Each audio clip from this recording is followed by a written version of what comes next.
हे friends, Renzi facts में आपका स्वागत है। इस वीडियो में हम अपने सोलर सिस्टम के बारे में कुछ इंटरेस्टिंग बातें जानेंगे। तो चलिए शुरू करते हैं।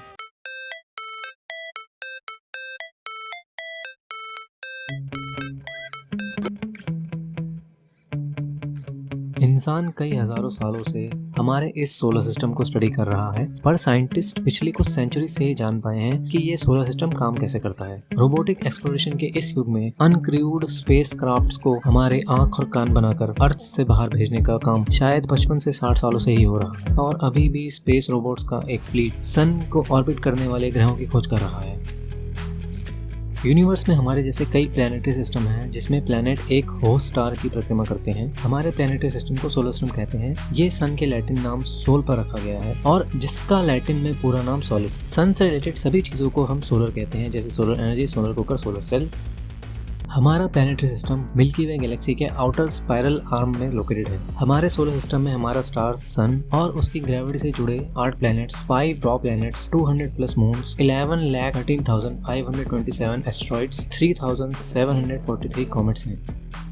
मिल्की वे गैलेक्सी में और भी कई सारे हजारों प्लैनेटरी सिस्टम हैं जो अदर स्टार्स को ऑर्बिट करते हैं। हमारा सोलर सिस्टम अरबों सोलर सिस्टम्स में से एक है, जो एक स्टार सन, 8 प्लैनेट्स और अनगिनत स्मॉलर बॉडीज जैसे drop planets, asteroids and comet से बना है। हमारा solar system Milky Way galaxy के सेंटर को 8,28,000 किलोमीटर पर आवर की स्पीड से ऑर्बिट करता है, और हम द मिल्की वे गैलेक्सी के 4 स्पाइरल आर्म्स में से एक में हैं। गैलेक्टिक सेंटर का एक ऑर्बिट कंप्लीट करने में हमारे सोलर सिस्टम को लगभग 2300 लाख साल लगते हैं। जनरली 3 तरह की गैलेक्सीज होती हैं, एलिप्टिकल, स्पाइरल और इर्रेगुलर। और जो हमारी गैलेक्सी है, द मिल्की वे गैलेक्सी, वो एक स्पाइरल गैलेक्सी है। हमारा सोलर सिस्टम स्पेस का एक पार्ट है जिसका कोई एटमॉस्फेयर नहीं है, बट सोलर सिस्टम में काफ़ी प्लैनेट्स हैं जिनमें कई तरह के एटमॉस्फेयर्स हैं, जैसे कि अर्थ। हमारे सोलर सिस्टम के प्लैनेट्स और कुछ एस्ट्रॉइड्स को 200 से भी ज़्यादा मून्स ऑर्बिट करते हैं। 4 जाइंट प्लैनेट्स और एक एस्ट्रॉइड के पास रिंग्स हैं, बट इनमें से कोई भी सैटर्न के गॉर्जियस रिंग के जितना शानदार नहीं है। अभी तक 300 से भी ज्यादा रोबोटिक स्पेसक्राफ्ट अर्थ के ऑर्बिट के बियॉन्ड जाकर अलग अलग डेस्टिनेशन को एक्सप्लोर कर चुके हैं। अभी तक साइंटिस्ट हमारे सोलर सिस्टम में 200 से भी ज्यादा मून्स का पता लगा चुके हैं, और अभी तो हमारे सोलर गैलेक्सी में इतने सारे मून्स हैं जिनका भी पता लगाना बाकी है। हमारे सोलर सिस्टम के 8 प्लैनेट्स में से केवल मर्क्यूरी और वीनस के पास कोई भी मून नहीं है। हमारे सोलर सिस्टम में जाइंट प्लैनेट जुपिटर और सैटर्न के पास सबसे ज्यादा मून्स हैं। कुछ मायनों में अगर देखा जाए तो ये दोनों प्लैनेट्स हमारे सोलर सिस्टम का मिनी वर्जन लगते हैं। ड्वार्फ प्लैनेट प्लूटो, जो कि हमारे मून से भी छोटा है, उसके पास भी 5 मून्स हैं जो उसे ऑर्बिट करते हैं, जिसमें सबसे बड़ा शैरॉन मून है, जो इतना बड़ा है कि उसकी ग्रेविटी से प्लूटो डगमगाता है। यहाँ तक कि टाइनी एस्टेरॉइड्स के पास भी मून हो सकते हैं। 2017 में साइंटिस्ट ने पाया कि एस्टेरॉइड 3122 फ्लोरेंस के पास 2 टाइनी मून्स हैं। हमारा सोलर सिस्टम लगभग 4.5 बिलियन ईयर्स पहले इंटरस्टेलर गैस और धूल के घने बादलों से बना था। पास में हुए सुपरनोवा मतलब स्टार एक्सप्लोजन से जो शॉक वेव पैदा हुआ, उससे डस्ट क्लाउड कोलैप्स हो गया, और उससे एक सोलर नेबुला यानी कि एक spinning spiralling disc of material form हुआ। इस सोलर नेबुला के सेंटर में ग्रेविटी ने बहुत सारा मटेरियल खींचना शुरू किया। इस ग्रेविटी के कोर में प्रेशर इतना स्ट्रॉन्ग था जिससे हाइड्रोजन एटम्स आपस में कंबाइन होकर हीलियम में ट्रांसफॉर्म हो गए, और जिससे जबरदस्त मात्रा में एनर्जी रिलीज हुई, और ऐसे हमारे सन का बर्थ हुआ। और वहीं नेबुला में बाहर की तरफ अदर मैटर्स आपस में स्मैश होकर जुड़ रहे थे, जिससे बड़ी से बड़ी वस्तुओं का निर्माण हुआ। उसमें से कुछ तो इतने बड़े हुए कि उनके ग्रेविटेशन फोर्स ने उन्हें गोलाकार रूप दिया, और वो प्लैनेट्स, ड्वार्फ प्लैनेट्स और मून्स बने।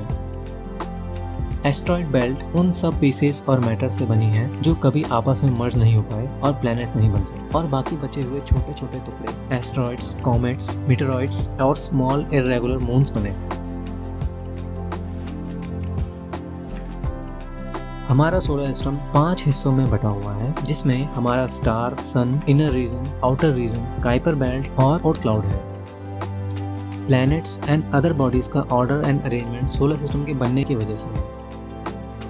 जिस समय सोलर सिस्टम बना था उस समय केवल रॉकी मटेरियल ही सन की हीट को सह पाते, जिसके कारणवश हमारे सोलर सिस्टम के पहले 4 प्लैनेट्स मर्क्यूरी, वीनस, अर्थ और मार्स टेरेस्ट्रियल प्लैनेट बने।